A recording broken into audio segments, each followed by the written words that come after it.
Sixers fans, NBA fans, welcome back. What's going on? A few things I just want to talk about real quick.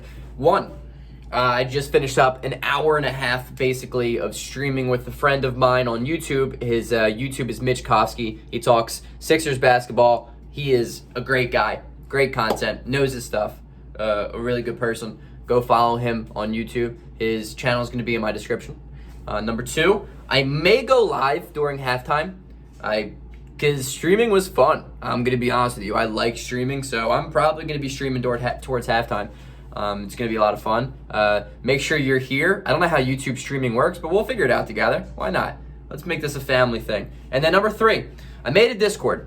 The link is going to be in the description as well. Make sure you check that out. Join the Discord. Let's talk basketball, like nonstop. Just like flood my life with basketball. Let's talk basketball. Join my Discord. Do the thing.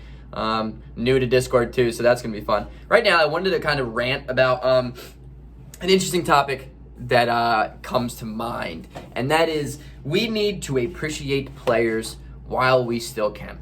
We need to stop hating, and I need to remind myself of this. And I feel like a sneeze is coming on, so like if I make a weird face, just know I'm about to sneeze because I'm not cutting this. Even though I just messed up talking, I'm not cutting it.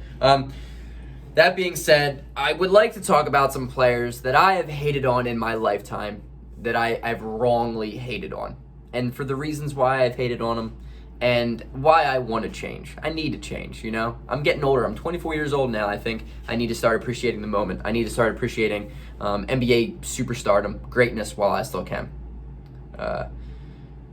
First of all, LeBron James, dude. The fact that people can hate on him, the fact that people can hate on his just utter greatness at the age that he's doing it at is it's a shame, because you're really just missing out. And for my example, it's Kevin Durant. There's not a player in any sport that I have hated as much as Kevin Durant in my entire life. Everything he has ever done from the moment he came into the league irks me. The fact that he's in OKC and he was arguably the second best at times, had a chance to be made the best player in the world. I hated it. I hated the fact that anybody gave competition to LeBron James. I didn't appreciate Kevin Durant's greatness when he came into the league. I didn't appreciate Kevin Durant's greatness until this year. And that's only because he came back from an Achilles injury, knowing that people said he's never going to be the same. And the way he's came back this year at basically the exact same level that he was at before he got hurt, that's greatness. That's greatness. And I had to take a step back and be like, wow. You know what I mean? Wow. He deserves to just be appreciated before KD's gone, because the Achilles injury, it made it really obvious. Like, he was that close. I don't know why I did that. He's that close of just not being back in the league. You know, I was that close of just not being able to appreciate him. And it helped me realize, dude, I gotta appreciate him. But from the moments of OKC, the fact that he had this lead up on the Golden State Warriors, blew a big lead, and then joins that team. I'll never respect that move. I'll never understand how people can compare that move to LeBron James going to Miami, because it's not the same. And you're showing how little you know about basketball if you treat the two as the same thing. But at the same time, like, I'm not Kevin Durant. I don't know what's going through his head. You have no idea. You have no idea what's going through these dudes' heads to make a move. Just because it's not something you would do doesn't mean they have to do it too. And so I, took a seat back, and I appreciate Kevin Durant now. I understand that. Other players, Kyrie Irving. Kyrie Irving to me is the little brother. He was really good at being a little brother, but he was just a brat, and he was selfish, and he wanted to be the number one. He thought he was the man. He thought he could do it on his own. Went out to try to do it on his own. Sucked. And I loved it. I loved watching him in Boston be terrible, because it's everything that he deserved. That's the way I saw it. He didn't deserve to be good. He left a great opportunity, talked shit on LeBron James, who was nothing but a father figure to that man, taught him everything how to be a winner. And then he went to build his own team, and he couldn't do it. And then he wussed out just to join Kevin Durant, second best player in my generation. I had no respect for Kyrie Irving. I still don't have respect for Kyrie Irving, but I appreciate him. I appreciate the greatness that he puts out. I appreciate the performances that he still has, because he's an amazing player. He's an amazing talent. And there's a level of respect that I have starting to create for him. There's a level of appreciation that I just naturally have for him, because he's great at what he does. Tom Brady, I don't like Tom Brady, but I appreciate him. Someone who dedicates their entire life to a craft that is just better than everyone else at that craft shows you how hard they work, and you have to respect that. You have to appreciate that. Other players for me, like Draymond Green, I just never liked the way he was. I didn't like the way he was at LeBron. A lot of my players I hate just because they challenge LeBron James. But if I'm an NBA player, I'm doing the same thing. I'm challenging the best player in the world.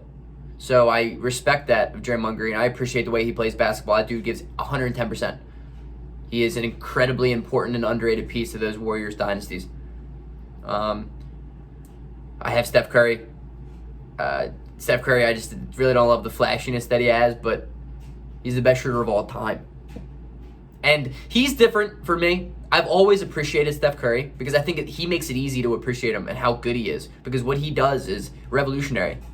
He's a revolutionary talent in the NBA, and it's just so much fun to watch a guy like that just be himself. Be himself, not adapt. The game adapted to him. That's how good he was. The game adapted to him, to cater him. He's going to change the way of modern basketball as we know it. My nephews are growing up wanting to shoot threes more than they want to go mid-range jump shots. Why? Because Steph Curry. Steph Curry has changed the way the NBA is going to be for the next 20 years. You got to appreciate that. That is utter greatness. I've always loved Klay Thompson because he's just such a good person and soft-spoken, does his job, scores 60 points on like 4 dribbles, whatever the heck it was. Unreal. I've always appreciated him. My least favorite probably is Rudy Gobert.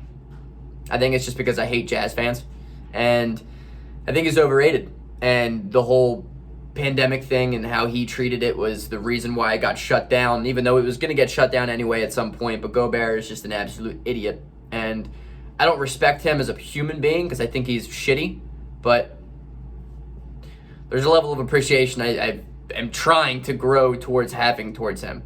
He's the last guy that I just genuinely am like, oh God, I just can't root him on. But there are guys in the league that I don't like. But you don't have to like everybody.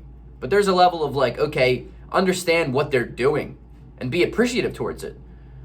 Like, I'm watching a Nets-Cleveland game. I'm like, I don't care who wins. Why do I care if who wins? Just go out and just watch greatness. Just want to watch greatness. That's what Kevin Durant brings on a nightly basis. Always has. Always will. And that has taught me to be like, Greg, you don't need to have something on every single game. You know, you don't have to want somebody to do better than somebody else for no given reason. Just go out and appreciate and respect and enjoy watching basketball. Because when you're going to be spending too much time hating on a player that has nothing to do with your life, you're going to be wasting time that you could have been spent on just appreciating it and enjoying it and just watching it. And that's LeBron James to me. LeBron James is the greatest basketball player of all time that I'll ever see, maybe. And I think a lot of people are spending too much time hating him and wanting him to be the second best and just wishing downfall on him. That I'm like, dude, you're missing the grand scheme of things. You're missing the whole point. Appreciate how freaking nasty he is. He's 36 years old and he's still doing it. He's the MVP behind Embiid. But he's arguably the MVP this year and he's 36 years old. Appreciate that, man. He's not supposed to be doing that at this age. You got to just sit back and be like, good for him. Good for him. That being said, don't forget everything I said in the beginning of this video, which was kind of the main purpose of making this video. Join my Discord. Stay tuned. This halftime in the Sixers game, I'll probably be going live. And 3, go follow my man Mitch. He deserves it. We had an awesome stream earlier today. He's a super good dude. Peace out. Go Sixers.